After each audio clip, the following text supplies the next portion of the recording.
নিমাই বলে কেউ নেই। এই নিমাই কে? নিমাই কে? কেউ নেই, কেউ নেই। আরে নিমাই জানি, আরে জানি না নিমাইটাকে অ্যাকচুয়ালি মায়েরা, মহাপ্রভু তো পুরী ধামে নিমাই নামে পরিচিতই নয়। তার যে নবদ্বীপের নাম নিমাই, সেটা পুরীর ভক্তরা জানবে কি করে? পুরীর ভক্তরা জানে মহাপ্রভু, নইলে শ্রীকৃষ্ণ চৈতন্য, এইটাই জানে। নিমাই নিমাই বলছে সেই লোকটা, লোকের বুঝতে অসুবিধা হচ্ছে। তখন সেই লোকটা বলছে, বুঝতে পারছো না? আরে নিমাই নিমাই, নবদ্বীপের নিমাই পণ্ডিত, যে তোমাদের এই পুরী ধামে রয়েছে নতুন কি একটা নাম নিয়ে। ওই লোকের মুখে শুনে এলাম কি শ্রীকৃষ্ণ চৈতন্য। সে কই? ও তাই বলুন, মহাপ্রভুকে খুঁজছেন? হ্যাঁ হ্যাঁ, ও তোমাদের কাছে মহাপ্রভু হতে পারে, আমার কাছে নয়, আমার কাছে নিমাই। ভক্তরা বলছে, দেখুন আপনি যখন এতটা অধিকার নিয়ে বলছেন, তাহলে নিশ্চয়ই মহাপ্রভুর সঙ্গে আপনার খুব অন্তরের যোগাযোগ। দেখুন এভাবে তো বলতে পারবো না প্রভু কি কোথায় আছেন। প্রভু গম্ভীরের মধ্যে আছেন, তবে ডাকতে পারবো না, কেননা কি অবস্থায় আছেন, কিভাবে আছেন হঠাৎ করে তো বুঝতে পারবো না। আপনি একটু অপেক্ষা করুন, আমরা মহাপ্রভুকে গিয়ে আপনার কথা জানাই। আপনার নামটা কি বলবো বলুন? যাও নিমাইকে গিয়ে বলবে তার দাদা গোবিন্দ দাস দেখা করতে এসেছে।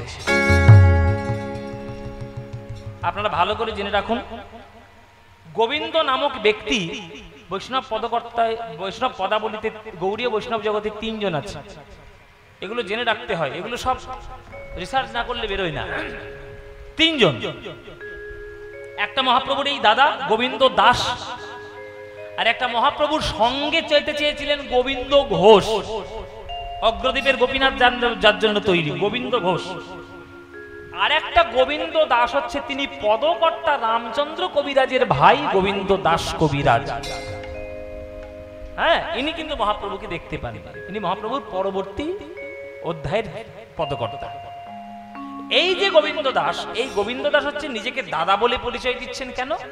ও মায়েরা, আমরা যদি কোনো গুরুর কাছে কোনো 2 জন বন্ধু বা 2 জন যদি আমরা গান শিখি বা দীক্ষা নিই, তখন আমরা তাদের কি বলি? গুরু ভাই বলি না? গুরু ভাই বা গুরু দাদা বা গুরু বোন বা গুরু দিদি। সেই সূত্রে গোবিন্দ দাসের সঙ্গে মহাপ্রভুর দাদা ভাইয়ের সম্পর্ক। তাহলে গোবিন্দ দাস কে? এই গোবিন্দ দাস হচ্ছে সেই লোক যে লোকের পাল্লায় পড়ে অহংকারী নিমাই পণ্ডিত আজকের কৃষ্ণ বলে কাঁদতে বাধ্য হয়েছিলেন। ভালো করে শুনে নিন। আপনারা যেন মনে করবেন না যে নিমাই পণ্ডিত ছোট্টবেলা থেকে এইরকম কৃষ্ণ নামে পাগল, এটা কিন্তু একবারও মনে করার কোনো কারণ নেই। যদি মনে করেন তাহলে চৈতন্য চরিতামৃত আপনার ভালো করে পড়া হয়নি, নিমাইয়ের জীবন আপনার জানা হয়। ছোটবেলা থেকে নিমাই কিন্তু প্রচন্ড যুক্তিবাদী ছিল, ন্যায় দর্শনের পণ্ডিত হচ্ছে নিমাই। ভারতবর্ষতে তখন বাংলাই হচ্ছে ন্যায় দর্শনের সব থেকে বড় পড়াশোনার জায়গা, আর সেই ন্যায় দর্শনে বাংলা হচ্ছে সেরা। ওই জন্য বাঙালিরা যত যুক্তি দিতে পারে অন্য কোনো প্রদেশের লোকেরা যুক্তি দিতে পারে না। দেখবেন বাঙালিরা সব থেকে বেশি যুক্তিবাদী হয়। ইতিহাস বলছে বাবা, এই বাংলাই হচ্ছে তখনকার দিনে ন্যায় দর্শনের জায়গা, আর সেই ন্যায় দর্শনে পণ্ডিত হচ্ছে নিমাই। মানে সবকিছু সে যুক্তি দিয়ে বুঝিয়ে নিতে চায়। যুক্তি যে ধার ধারবে সে ভক্তির ধার ধারবে না, আর যে ভক্তির ধার ধারবে যুক্তি মানতেও পারে না মানতেও পারে। তাই হুজুকে ভক্তি যুক্তির দ্বারা গ্রাহ্য নয়, আবার হুজুকে যুক্তি ভক্তির দ্বারা গ্রাহ্য নয়, দুটোই বিপরীত ধর্ম। কিন্তু যে ভক্তি আর যুক্তি দুটো ব্যালেন্স করে চলতে পারবে সেই হচ্ছে এই জগতে মহাপণ্ডিত, মহামানব, মহাপুরুষ। যাও গে নিমাইকে ডেকে দিয়ে এসো। আচ্ছা ঠিক আছে, আপনি একটু অপেক্ষা করুন, আমরা মহাপ্রভুকে গিয়ে জানাচ্ছি।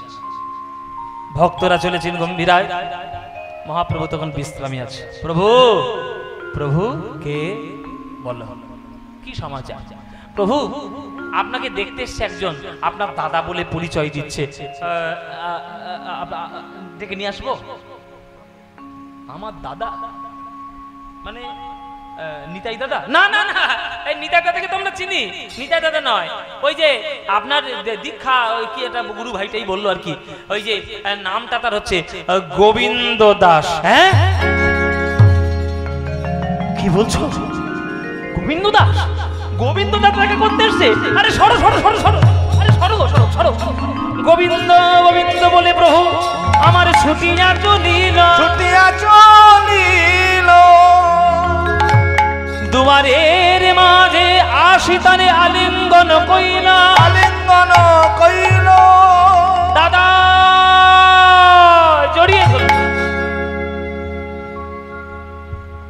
দাদা এতদিন পর ভাইটাকে দেখতে এসছো, সেই কবে গুরুর কাছে তোমার সঙ্গে দেখা, আর এতদিন পর খোঁজ নিতে এসছো। বলো দাদা কেমন আছো? বলো দাদা, সকালবেলায় তোমার মুখ দেখেছি, এ তো জীবন ভালো হয়ে যাবে। বলো দাদা কেমন আছো? ভালোই আছি নিমাই। তুমি কেমন আছো? আমিও ভালোই আছি। হ্যাঁ হ্যাঁ ভালো তো থাকবে, তা তো দেখতে পাচ্ছি পুরীতে এসে। তোমার কত এখন নাম ডাক, নিমাই বললে চেনেই না, সবাই বলে মহাপ্রভু আর শ্রীকৃষ্ণ চৈতন্য। অনেক উন্নতি করেছো নিমাই। ওসব ছাড়ো তো বাবা, ওসব কথা তোমার কাছে বলে লাভ নেই। দাদা দাদা গো, তুমি তোমার সেই দাদা যে কৃপা না করলে ঈশ্বরপুরীর চরণ পাওয়া হতো না, আর ঈশ্বরপুরীর চরণ না পেলে এই ভক্তি জগতে আমি আসতে পারতাম না। আর ভক্তি জগতে না এলে আজ কৃষ্ণ কৃষ্ণ বলে কেঁদে কেঁদে এই নীলাচলের পথে আমি গড়াগড়ি দিতে পারতাম। বলো দাদা আমাদের গুরুদেব কেমন আছে বলো। আস্তে যেই বলেছে গুরুদেব কেমন আছে, গোবিন্দ দাসের মাথা নিচু হয়ে গেল। কি হলো দাদা, মাথা নিচু করে নিলে কেন? কি হয়েছে? নিমাই আজকে কি আমি তোমার কাছে এমনি এসেছি? একটা কারণ নিয়ে এসেছি। ওই জন্যই তো তোমার কাছে আসা, গুরুদেবের জন্যই তোমার কাছে আসা।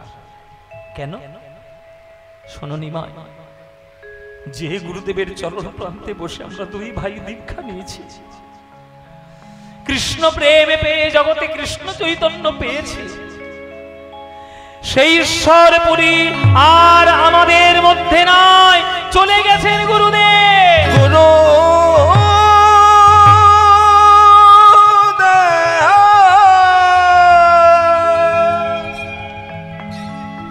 জীবের নিস্তার লাগি নন্দসুত হরি, নন্দসুত হরি, ভুবনে প্রকাশ হন গুরু রূপ ধরি, গুরু রূপ ধরি, মহিমায় গুরু কৃষ্ণ এক করি জানো, এক করি জানো, গুরু আজ্ঞা হৃদে সদাই সত্য করি মানো, সত্য করি মানো, গুরু নিন্দুকের মুখ কভু না দেখিবে, কভু না দেখিবে, যথা হয় গুরু নিন্দা সেথা না যাইবে।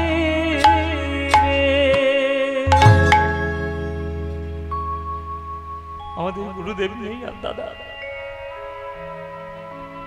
এই প্রভাত কালে কত বড় কু কথা অলক্ষণের কথা শোনালে দাদা।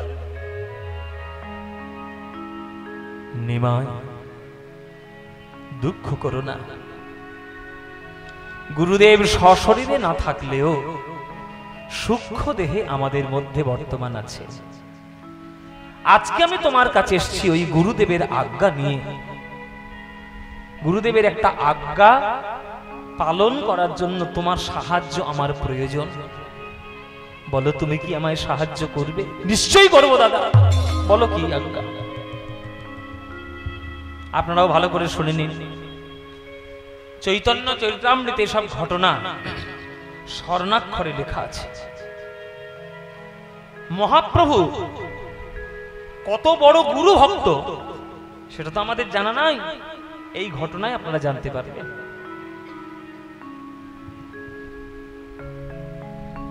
গুরু হচ্ছেন ঈশ্বরপুরী। একদিন ঈশ্বরপুরী মাঝ রাত্রে গোবিন্দ দাসকে ডেকে পাঠিয়েছে। গোবিন্দ এদিকে আয়। বলুন গুরুদেব গোবিন্দ, আমার যাওয়ার সময় হয়েছে, আর আমার বেশি দিন নাই।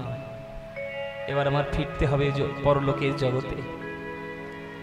যাওয়ার আগে আমি তোকে একটা আজ্ঞা দিয়ে যেতে চাই।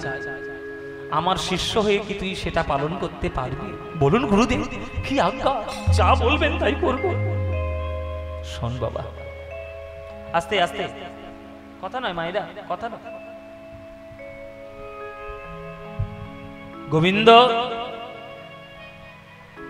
আমার নাম ঈশ্বরপুরী। যুক্তিবাদী ছিলাম ছোটবেলা থেকে, ভক্তিবাদী হতে পারি নাই। একদিন যুক্তি দেখাতে গিয়ে একটা সাধুর পাল্লায় পড়লাম,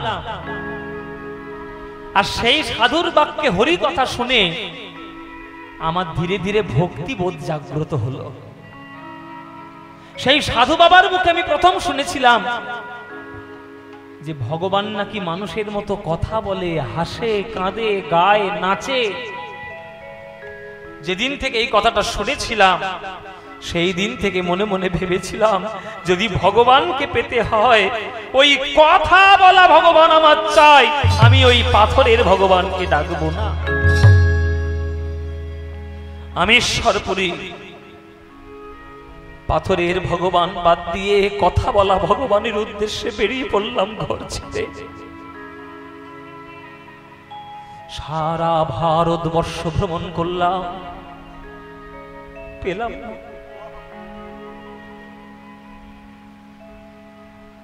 শেষে বৃন্দাবনে গেলাম, মাধবেন্দ্রপুরীর চরণ শরণ নিলাম। মাধবেন্দ্রপুরী আমার মাথায় হাত বুলিয়ে বলল, ঈশ্বর, নিষ্ঠা নিয়ে খুঁজে যাও, ঠিক পেয়ে যাবে। জানিস গোবিন্দ, গুরুর আজ্ঞায় মর্যাদা রেখে নিষ্ঠা নিয়ে খুঁজতে খুঁজতে অনেক দিন পর আমি কথা বলা ভগবানকে খুঁজে পেলাম। কিন্তু খুঁজে পাওয়ার পরেও আমি তার চরণ সেবা করতে পারিনি। কেন জানিস? সেই কথা বলা ভগবান আমার জীবনে শিষ্য রূপে দেখা দিল। ওই নিমাই হলো সেই ভগবান, রাধা কৃষ্ণ মিলিত তো সোনার গৌরাঙ্গ আমার ভগবান।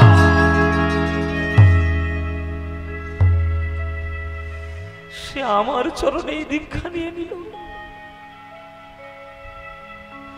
শিষ্য হয়েছে আমার চরণে। আমি গুরু হয়ে যদি তার চরণে প্রণাম করতে যাই, সে কি আমার প্রণাম নেবে রে?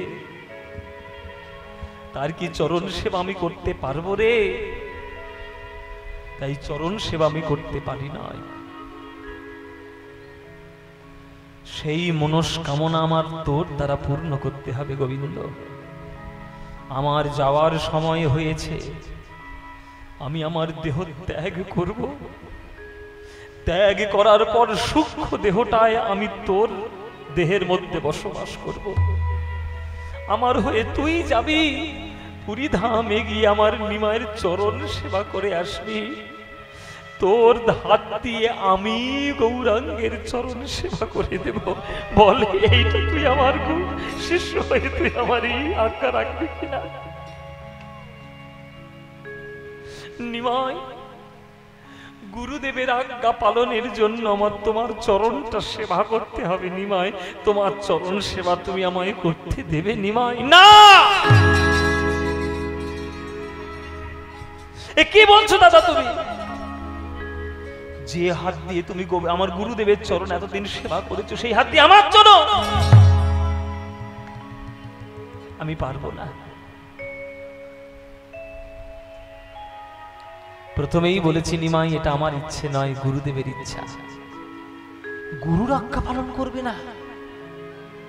গুরু নিন্দুকের মুখ কভু না দেখিবে, যথা হয় গুরু নিন্দা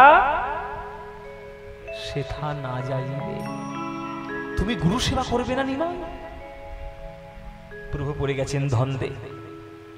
সেই সময় সেখানে এসে হাজির হয়েছে স্বরূপ দামোদর। স্বরূপ দামোদরকে মহাপ্রভু বলছে, বলো স্বরূপ, আমি কি করব? স্বরূপ দামোদর সোজা কথায় উত্তরে দিয়ে দিলেন, নিমাই, প্রভু আমার প্রাণনাথ, বলো প্রভু, ঈশ্বরপুরী কি শুধু তোমার গুরুদেব না গোবিন্দ দারও গুরুদেব? বলে দুজনেরই গুরুদেব। বলে তাহলে দুজনের যদি গুরুদেব হয়, তাহলে গুরুদেবের ইচ্ছা পালন করা শুধু কি গোবিন্দ দাসের কর্তব্য না তোমারও কর্তব্য? গুরুর আজ্ঞা পালন করতে গিয়ে তোমার স্বর্গবাস হবে না নরকবাস হবে, এই চিন্তা করলে তো গুরু সেবা হবে না।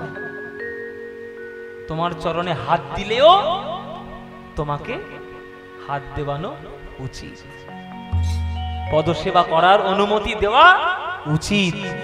তোমার সুখ হচ্ছে কিনা দেখার দরকার নেই, তোমার গুরুর সুখ হচ্ছে, এইটাই সব থেকে বড় কথা। বেশ দাদা, তাহলে তুমি আমার চরণ সেবা করো। কবে করবো নিমাই? কবে, কখন করব? প্রত্যেক দিন দুপুর বেলায় আমার জন্য মাটির মালসায় করে একটা প্রসাদ রাখা থাকে জগন্নাথ মন্দিরে। ওই প্রসাদটা তুমি আমার মাথায় করে নিয়ে আসবে, হরিদাসকে সেই প্রসাদ দিতে যাবে। কেননা হরিদাস আমার প্রসাদ বিনা অন্য কোনো প্রসাদ গ্রহণ করেন না। তাই হরিদাসকে দিবে, তারপরে সেই প্রসাদ ঘরে নিয়ে এসে আমার চরণ সেবা করবে। আমি ঘুমিয়ে পড়লে ওই প্রসাদ সেবা করে তুমি তারপরে বিশ্রামে যাবে। এইটা হচ্ছে তোমার 24 ঘন্টার মধ্যে শুধু মধ্যাহ্ন আমার চরণ সেবা করার সময়, আর আমি দিতে পারবো না সময়।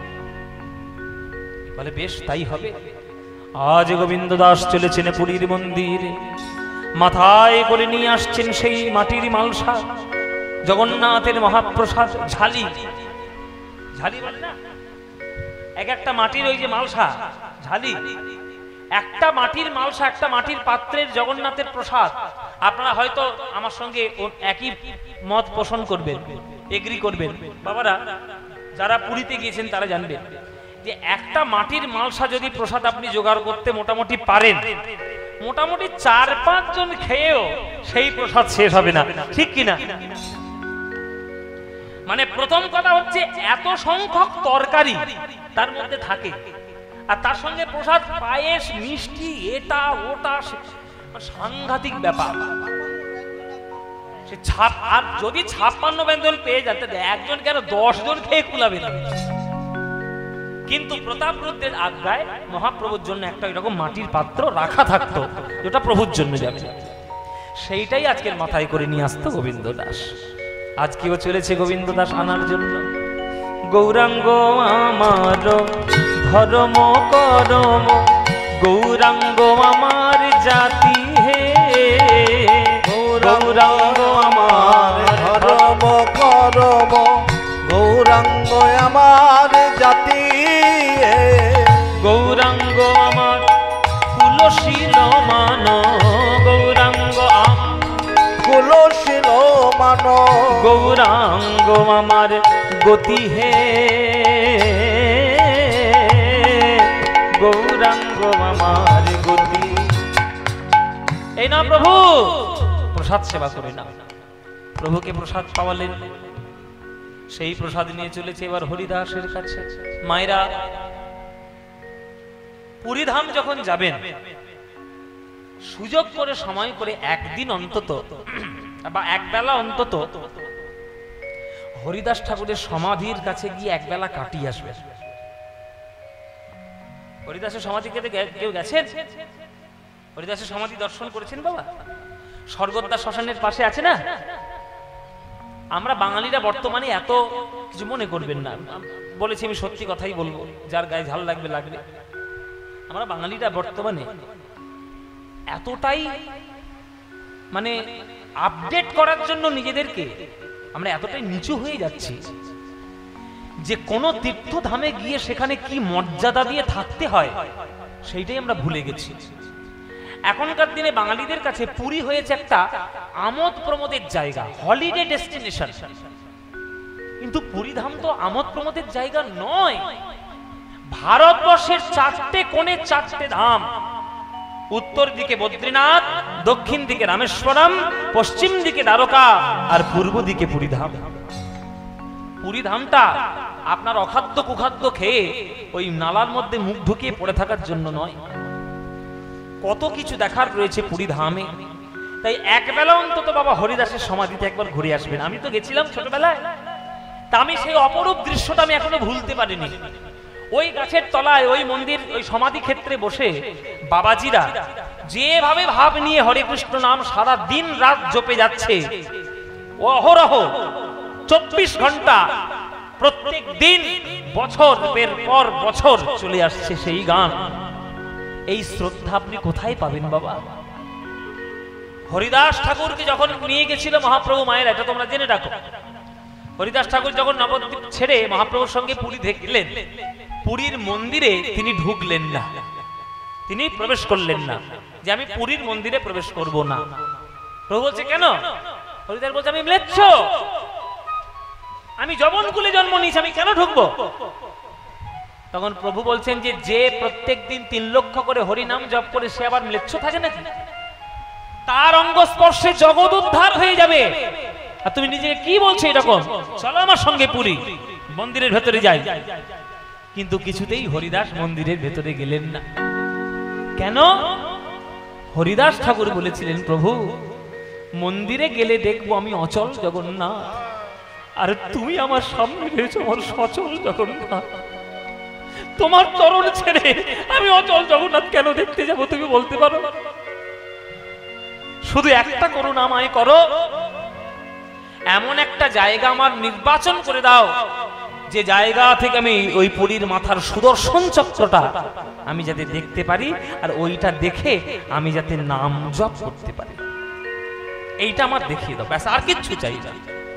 আর প্রভু আর একটা কথা, আমি কিন্তু তোমার অধরামৃত প্রসাদ ছাড়া অন্য কোনো প্রসাদ গ্রহণ করব না।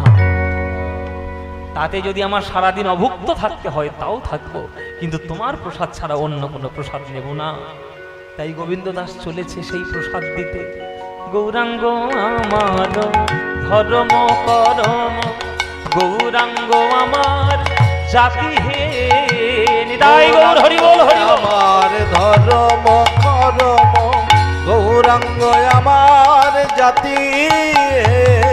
গৌরাঙ্গ আমার কুলশীল মানো, গৌরাঙ্গ আমার কুলশীল মানো, গৌরাঙ্গ আমার গতি হে, গৌরাঙ্গ আমার গতি। আমি গৌর বিনা কিছু জানি না হে, আমি গৌর বিনা কিছু জানি না। আমার জীবন মরণের গতি, গৌর বিনা কিছু জানি না হে। আমার জীবন মরণের গতি, গৌর বিনা জানি না। এদিকে মহাপ্রভু একটা কায়দা করেছে, যা কিছুতেই আমি আমার পা ধরতে গোবিন্দ দাসকে দেব না। রোজ রোজ অনিচ্ছা সত্ত্বেও আমার চরণ ধরে সেবা করে, আমার ইচ্ছে না থাকলেও করতে দিতে হয় গুরুদেবের কথা ভেবে, কিন্তু রোজ করে। আজকে কিছুতে আমি আমার চরণ ধরতে দেব না গোবিন্দ দাসকে। তাই গোবিন্দ দাস যখন হরিদাসকে প্রসাদ পাওয়াতে গেছেন, মহাপ্রভু কায়দা করে দরজার মধ্যে শুয়ে পড়েছে। ও মায়েরা, আপনারা যারা গম্ভীরা দেখেছেন দেখবেন গম্ভীরার দরজা কিন্তু ছোট মতো, খুব একটা বড় দরজা নয়, 6 ফুট 6.5 ফুট দরজা নয়। এখন যদিও বা ভেঙে টেঙে একটু বড় সড়ো করেছে, কিন্তু আগেকার দিনে তাও ছিল না, ছোট্ট দরজা। হ্যাঁ, কুটির দরজার মতো। তো কোমর থেকে পা পর্যন্ত মহাপ্রভু ওই দরজার ভেতরে রেখেছে, আর কোমর থেকে বাইরে আড়াআড়ি ভাবে দরজার বাইরে রেখেছে। মানে আপনারা কল্পনা করুন, এই হচ্ছে 4 কোণা দরজা, এইরকম দরজা, আর মহাপ্রভু এইভাবে শুয়ে আছে, চরণটা ভেতরে দিয়েছে আর মাথাটা বাইরে রেখেছে। মানে দরজা থেকে যদি কেউ ভেতরে ঢুকতে যায়, ডিঙিয়ে ঢোকা ছাড়া উপায় থাকবে না, এইরকম একটা কায়দা করেছে। করে মহাপ্রভু নাটক করে ওই ঘুমিয়েই আছে, অ্যাকচুয়ালি ঘুমাচ্ছে না, কিন্তু নাটক করছে, ঘুমিয়েই আছে। আর ওদিকে প্রসাদ পাইয়ে গোবিন্দ দাস এসছে ঘরে। ঘরে এসে দেখছে ওই অবস্থা। ও নিমা, ও নিমা, এরকম করে পড়ে আছে কেন? আরে সরো। ও নিমা, কে? ও দাদা, আজকে ক্ষমা করে দাও, কালকে কীর্তন করে খুব শরীর ক্লান্ত হয়ে আছে, ভাল লাগছে না, তুমি প্রসাদ পেয়ে তুমি বিশ্রাম করো, রোজ রোজ তো চরণ সেবা করো, আজকে না হয় নাই করলে না। গুরুদেবের আজ্ঞা, একটা দিনের জন্যও আমি বন্ধ দেব কেন? চরণ সেবা করতে দিতেই হবে। তুমি সরবে, সোজা কথায় হ্যাঁ কি না বলো। প্রভু বলল আজকের আমি সরব না। সরবে কিনা বলো? না সরব না। সরবে কিনা বলো? না সরব না। বলছি তো বারবার বিরক্ত করো না, যাও। চোখ বন্ধ করে মহাপ্রভু পড়ে রইল। অনেকক্ষণ গোবিন্দ দাস ভাবলেন সর্বনাশ, এবার কি হবে? আর নিমাই এমন একটা জেদি ছেলে, যা বলে তাই করে। কি হবে? দাঁড়াও, ঠিক আছে। আস্তে মায়েরা, বৈষ্ণব জগৎ হচ্ছে শাঁখের করাত। ভালো করে শুনে নিন বাবা, শাঁখের করাত আমরা পড়েছি না, মানে যেতেও কাটবে, আসতেও কাটবে। তাহলে এমন একটা সিদ্ধান্ত নিয়ে চলতে হবে যাতে দুদিকটা বজায় থাকে। তাহলে মহাপ্রভুর চরণ ভেতরে আর গোবিন্দ দাস রয়েছে বাইরে, তাহলে ভেতরে সে ঢুকবে কি করে? এমন ভাবে শুয়ে আছে। তাই একটা কায়দা করলো গোবিন্দ দাস, ধুতিটা খুললেন। ধুতিটা খুলে গলা থেকে বুক পর্যন্ত মহাপ্রভুর গায়ের ওপর পেতে দিলেন, একবার ঢাকা দিয়ে। ঢাকা দিয়ে আর মহাপ্রভুকে ডিং,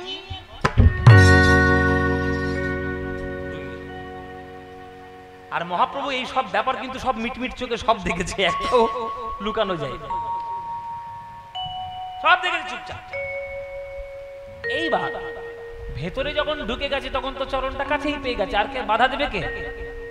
প্রভুর চরণ সেবা করে, প্রভুর চরণ সেবা করে, গুরুদেবের সুখের তরে প্রভুর চরণ সেবা করে, গুরুদেবের সুখের তরে প্রভুর চরণ সেবা করে।